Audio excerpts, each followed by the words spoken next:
Mr. Happy Living here, and I'm happy to be broadcasting from WITV7 in the beautiful Queen City, Charlotte, North Carolina. Hey friends, imagine how you'd feel living your life, doing work you love, with people you love, in places you love, and all the while creating something of real value to others. It's what I call a life of significance. And I can tell you it's a very exciting life. And so can Dr. Stephanie Rimka. And she's my guest star today. Hey, Stephanie, welcome to the Something Significant show. Hi, Matt. I am so happy to be here. And boy, I wish I was actually just sitting on that porch with you because it's gorgeous. I'm happy just looking at it. Beautiful. Well, tell our audience what you're doing these days to leave your mark of significance on the world. Well, I'm a practicing holistic functional medicine. I'm a chiropractor and I'm board certified in neurofeedback. So I've been practicing for 20 years, serving, my journey has kind of been interesting, but autism, learning disorders, and other brain-based disorders that lead to mental health diagnoses in children and adults. My family was impacted by this. It was pretty significant in how I developed. So I've been practicing 20 years seeing patients, but I've also developed e-courses and I'm trying to break into retreats. And it's a fascinating time right now as we see mental health issues exponentially skyrocketing. And for some reason, I seem to love the hopelessness kind of cases. I like the ones that nobody thinks they can help. And I'm kind of take a stand to say, oh no, we're going to do this. And you're not a throwaway person and let's get this done. Give us just a little feeling for what your vitalistic mission is, because it looks like you've studied all kinds of things around this issue of trying to help people improve. Yeah, overall, I think the vitalistic principle comes from, you're divine. We are all divine beings. We are born to be healthy, happy, vibrant, joyful, blissful creators, not consumers, and the story of Western allopathic medicine is that you have some genetic defect or some autoimmune attacking issue. You were born broken. You need to be, pipelined into the pharmaceutical world of basically from in utero practically until the day you die. Mm-hmm. And I just don't believe in that. Everything to me is reversible, curable, even though that word is literally banned. You can't say cure in medicine and chiropractic and anything with the World Health Organization, FDA, CDC. That's like a banned word. That has been banned forever. We're not allowed to say it. I don't know what is more reprehensible or disgusting to somebody, particularly with a mental health issue, to tell them there are no cures available. You are stuck with it for life. You must take all these medications and that's it. So I'm of the standpoint of when you get into it, because my nephew is autistic and I had to start figuring out how to help him, that mental health is really all about brain health. And anything that impacts the brain is what I had to learn. And of course, that goes into the gut, that goes into, just the environment. You just name it, mitochondria. You've kind of got to end up learning a little bit about all of it and working with good partners and other good clinicians to really bring the best team to each individual person that you see. Oh, that's great. All right, Stephanie. So I'd like our audience to get to know you better through the prism of our happy formula. So capacity plus purpose equals happy. So let's start with the first element of the formula. What are your personal practices for building your capacity, whether it's physical, mental, spiritual, financial, emotional? In other words, what do you do to create the capacity you need to take good care of yourself and your loved ones and still have plenty left over to give to others? Well, I pretty much think of it from sunrise to sunup. That's all I do. It's like too many to list, Matt, because again, health is one of my top 3 values for my personal person as well as my business. Yeah. So, and interestingly enough, I see all of those as one thing, except it's interesting, the financial. I'm having a hard time bridging that in a holistic manner. That's probably my biggest struggle. But so the physical, mental, spiritual and emotional to me are all the same thing. They're all coming from the same place. So I've been meditating almost every day for 20 some years. I do a tremendous amount of brain neuromodulation types therapies and devices and gadgets that I have. I use a lot of light, electricity, magnetism to upregulate my brain performance. I do a lot of vagal tone exercises, things like gargling, humming, singing. So I'm all about trying to get my nervous system into rest and digest in a ready, neutral state. I hot sauna every day. I would say lift weights. Right now I'm using the X3 bar you want to build muscle, you want to create resilience. Cold therapy, cold showers, ice dunking. These are strong things that I do. I'm outside in nature every morning. I'm outside in the sun every day. I take a lot of time. I do a strong supplement regimen that's working on my mitochondrial health. That's my capacity. I put a lot into being strong, ready, capable. I prioritize my sleep like nobody's business. I care about what I put into my body, so my brain is balanced and strong. So there's a lot that I do. It's fun to me. And also right now, what I'm working on is community and fun. So that's through a lot of big. Yeah, it's big. And I think a lot of us that like really honor and prize intellectualism and service and giving to others. And if we're in any kind of care job, social workers, teachers, doctors, clinicians of any sort, we can get lost in reading, research, new learning, and forgetting because what we do is serious. We forget sometimes we need to have fun ourselves. Yeah. We need to play a little bit more. And then it makes our ability to serve and give and care for others exponentially better. So that's what an active thing I'm working on, getting together with friends and allowing myself to have some fun again. That's great. All right, before we move on to purpose, let's talk about an amazing capacity building concept called Kaizen, my favorite word in the world. And it's a Japanese idea that small incremental improvements add up over time to yield great big results. As a personal practice, it means there's always something you can do better tomorrow than you did today. And I love it because it keeps me moving forward in some way every single day. So can you share how you apply the concept of Kaizen to your work or to physical skills or to spiritual practices or any capacity you're wanting to improve?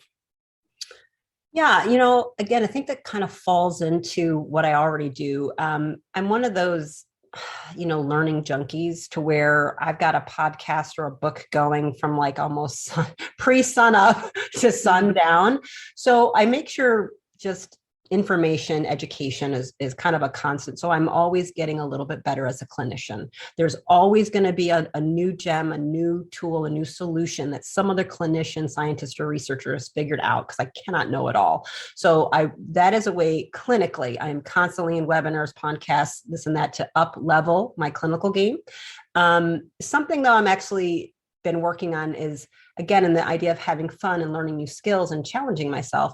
My son is 15 and he's been into survivalist stuff, since he was very real. He came into this earth wanting to know all the things about nature and wanting to be that kind of man.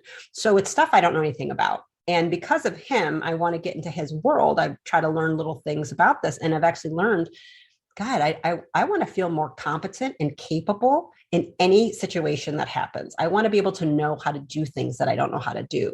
So 2 things I'm learning to do right now, and I don't necessarily enjoy them. I go to the shooting range. I learn firearms, and the practice of, and I'm learning, I just got a lock picking set. So I'm learning how to pick locks. Now talk about a little Kaizen thing, right? Yeah. Why would I sit in my bed last night and I'm like, ooh, the new things, I can learn how to pick locks. There's good for your brain. It's good for the brain. There's focus, there's discipline, there's the mechanical understanding and getting better and tracking time. So some people want to do Sudoku, or I don't want to do those types of things. And then it's an applicable skill. If there's a situation that I need to pick locks, I'm going to know how to do it. And go ahead. So I was going to say, what's interesting, folks, is in Stephanie's response, this is just a natural part of the way she lives her life. And if you actually do that Kaizen every day, it's not like you're doing something big. It's just a small little thing that you're doing that becomes a part of your life. And over time, it makes this great big change. I would have never known because I didn't know that word Kaizen. And I wouldn't have noticed that I was actually doing little things, to be honest. I mean, unless you have a goal, I'm like, okay, I'm trying to be able to do more pull-ups or more push-ups, or I want to get more muscle. Then, you're hitting, you got a schedule, you're doing the weights, whatever. I can see that being obvious, but it's an interesting question. So it made me think, like, well, what am I doing? But I will say going to the shooting range is one of those too, because once I've learned, like, actually it's all about controlling your breath.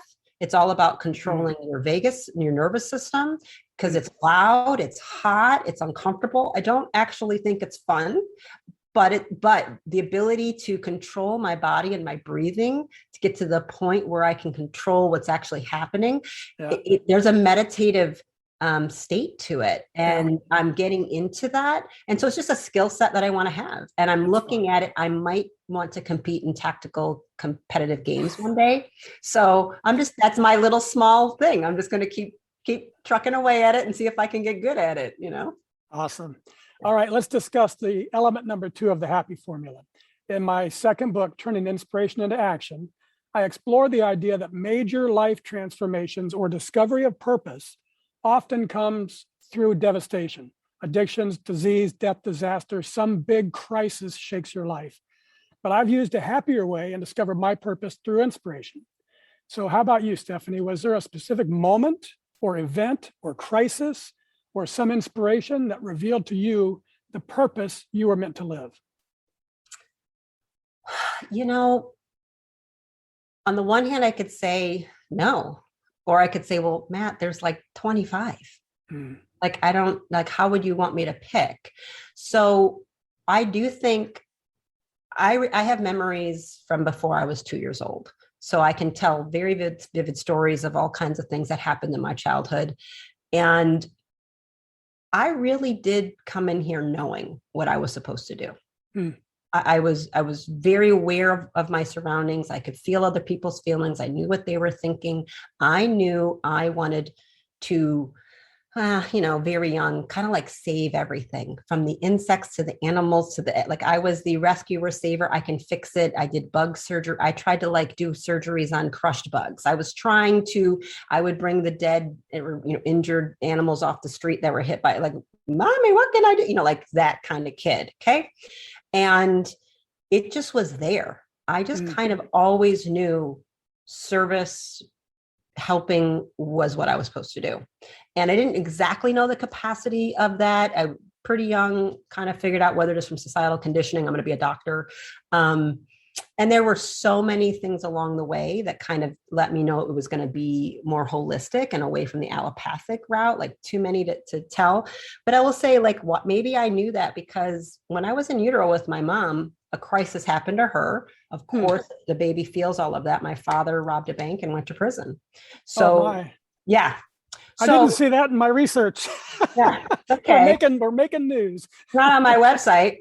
It's not a secret, but so at 7 months in utero, the FBI came and, I was hearing all of that. I was feeling all of that, looking for my father.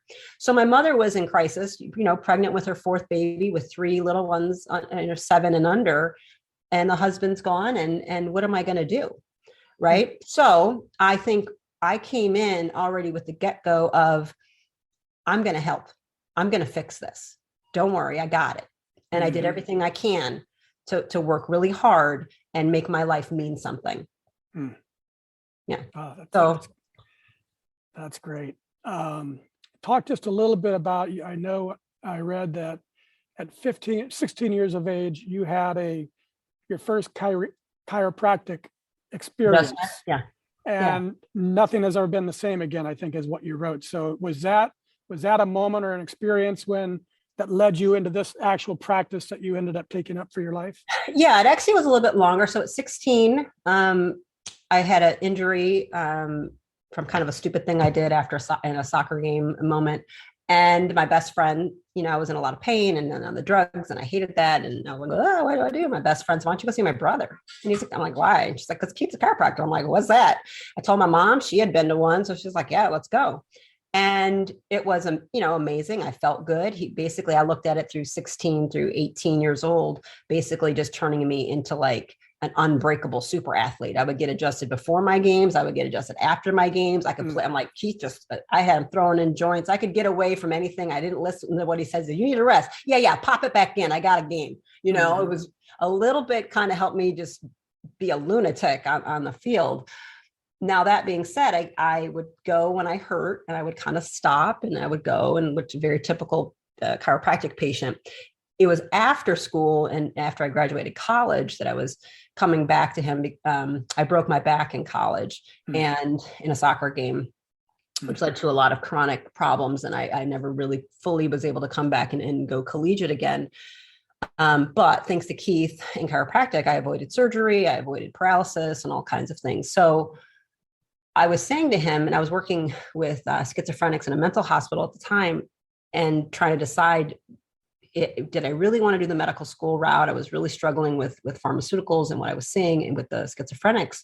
And I said to Keith, I said, no, my pain is gone and all that, Keith. But when I think back to this from when I was 16 to now at 22, when I'm getting adjusted, I'm so much happier. Like, why is that? It can't just be the pain. I don't think that's what it is. Can you explain that to me?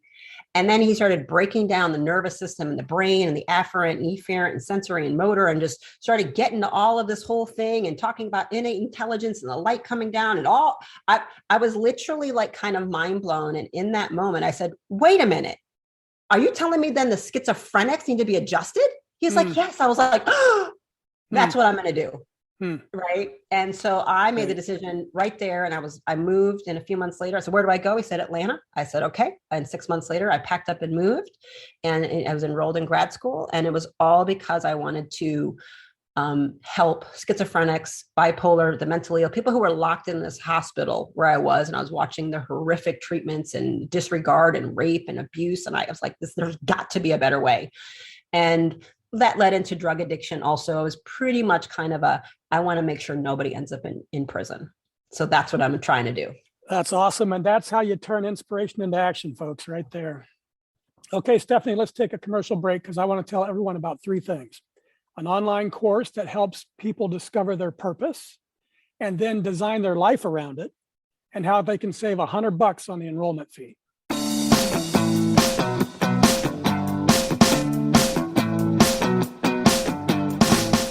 Mr. Happy Living here. I love good things made for good people. That's why I love Happy Living's online e-course. It's an 8-week-long deep dive into you and the inspired life you want to live. The life you were put here on this earth to live. The one that you and only you can live. 8 weeks of lectures and ideas and topics and supporting materials and powerful self-improvement tools. All designed for you. All designed to help you create the tools and the power and the confidence you need to discover your purpose and to discover the life you were meant to live, and to feel incredibly inspired and motivated to decide you will live your life to its fullest. It's all designed to help you create the unique and distinct philosophy of you and your inspired life. Go to happyliving.com, select our e-course, and save $100 with promo code WITV7. And for every enrollment, I'll donate another $100 to WITV7. For $300 and about 30 hours, I promise you'll never, ever be the same again.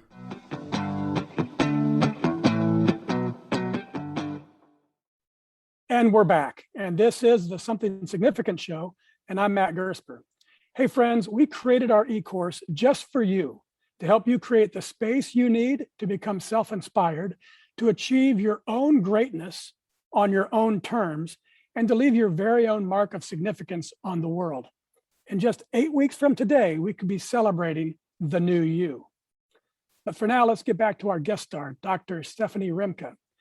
Stephanie, I recently stumbled upon an article called The Science Behind the Power of Giving. It was on livescience.com. And it seems that the act of giving itself can be a gateway to discovering your reason for being on this planet. It says there's compelling scientific data that supports the notion that giving one's time, talents, and treasures is a powerful pathway to discovering purpose, transcending difficulties, and finding fulfillment in life. So I've updated our formula. Capacity plus purpose plus giving equals really happy.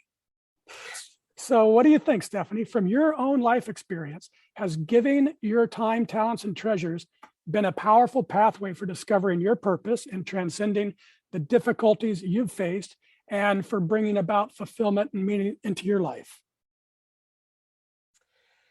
Well, yeah, like I said earlier, for me, service is the pathway to true happiness. It's not dopamine hits. It's not pleasure, rewards.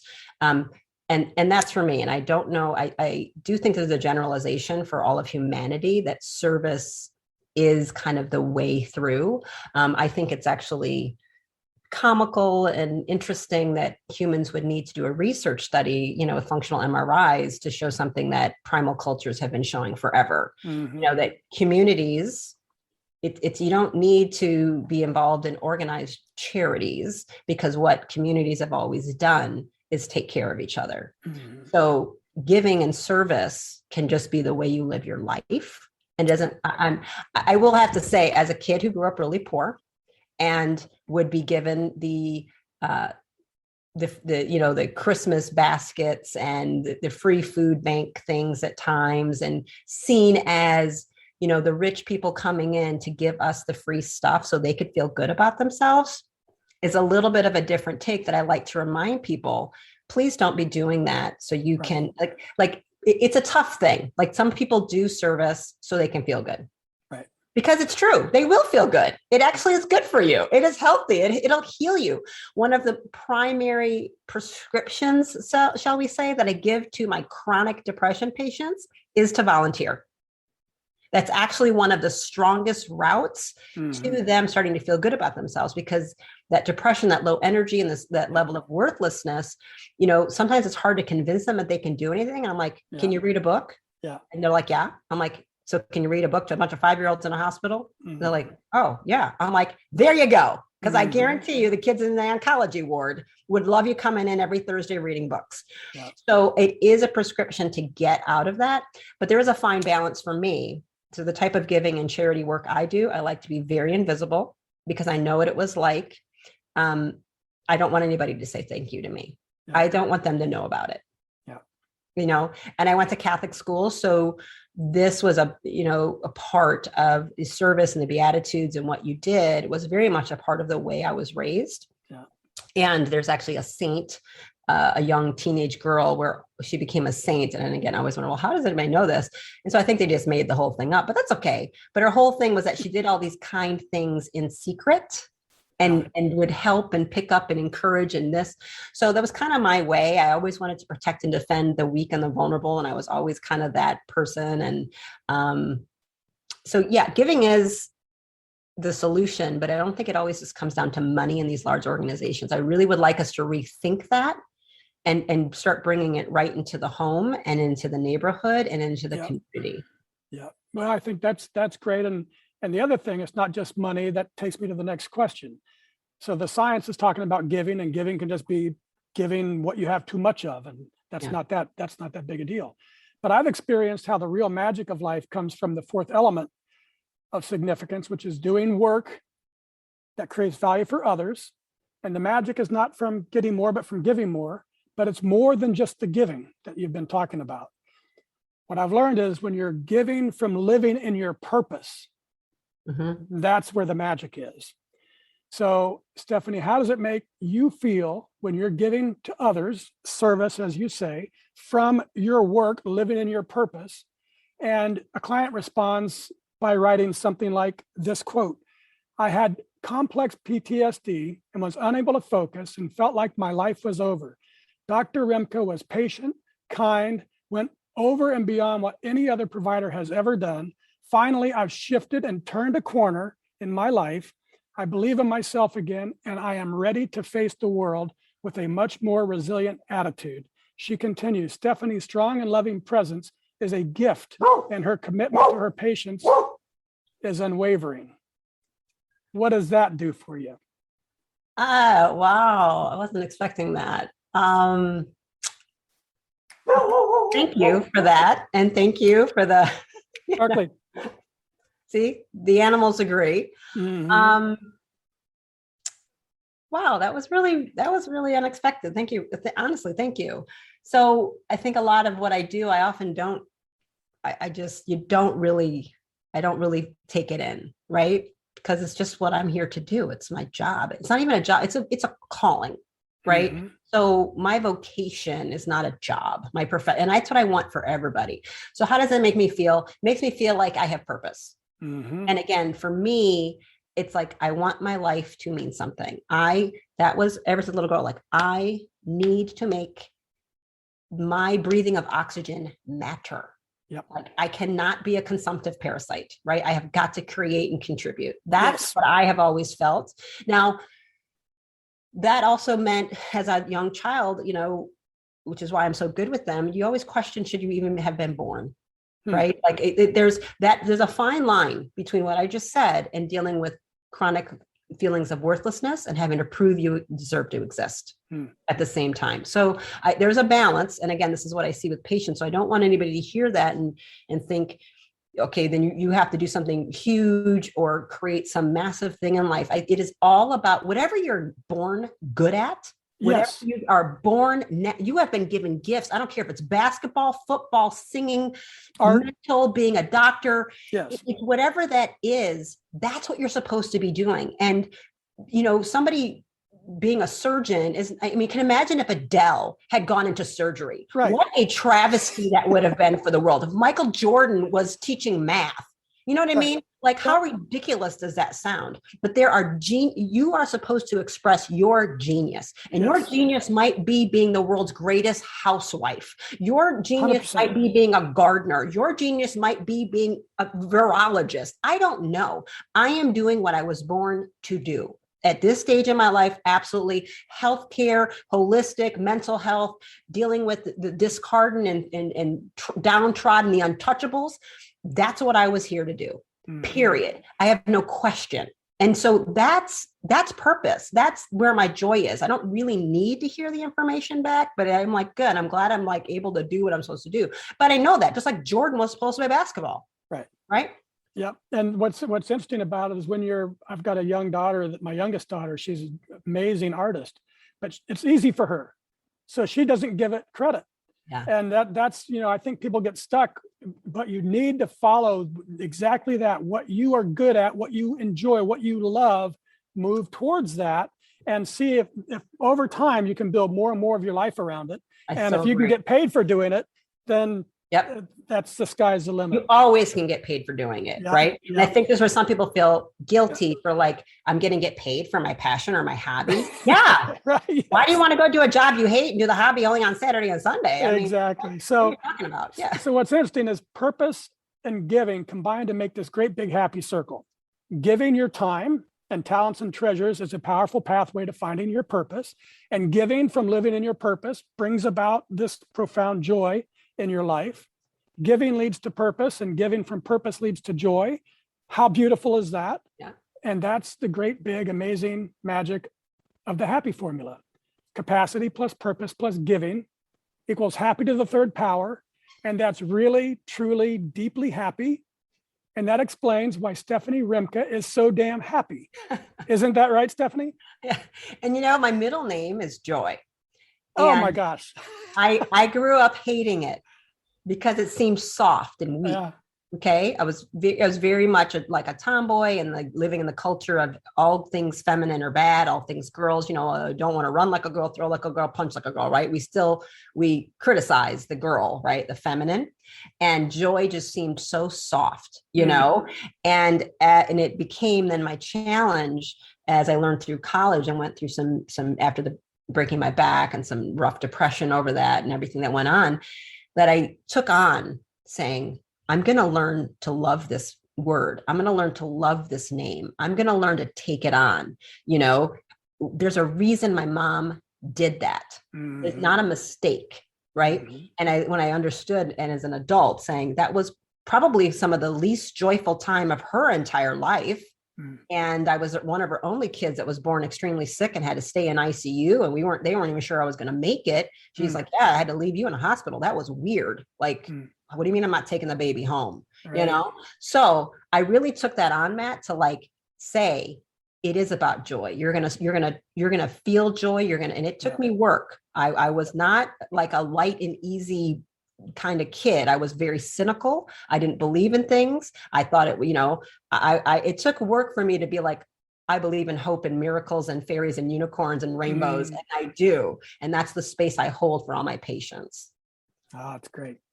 Good stuff. Okay, but we need to wrap things up. So let's do a lightning round. I love reading one of my favorite quotes, and then just respond telling us what it means to you, the very first thing that comes to your mind. Okay.